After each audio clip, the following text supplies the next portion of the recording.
This fourth Sunday of Lent, we are invited to reflect upon one of the miracles of Jesus, where he heals a blind man. Now, I want to take this in a particular direction and leave you with a challenge. Because when Jesus heals a blind man, it's a spectacular miracle. We don't see the normal medical profession saying to someone who is blind, "Oh, come to me and we will heal you." Normally, sometimes they can. But normally it's, we will teach you how to cope with being blind. So what I want to challenge us with is how have we experienced the life-changing power available to us in the gospel?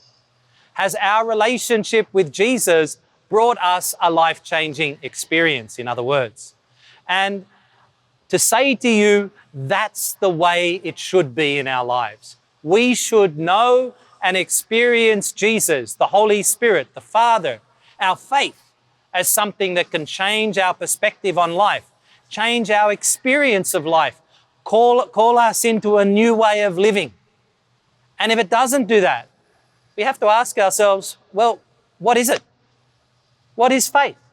Faith has to be something that makes a difference. If it's not making a difference in our lives, why do we continue with it?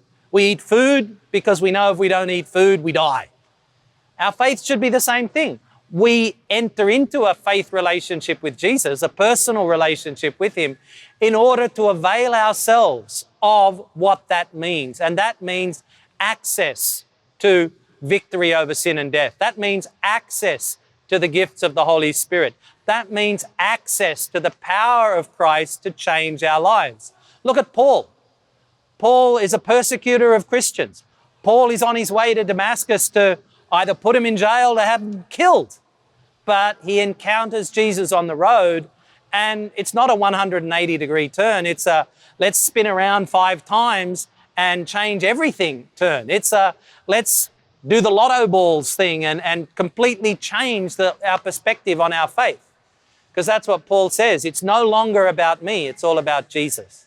And that's what our faith should be bringing us towards, a life-changing encounter with the person of Jesus.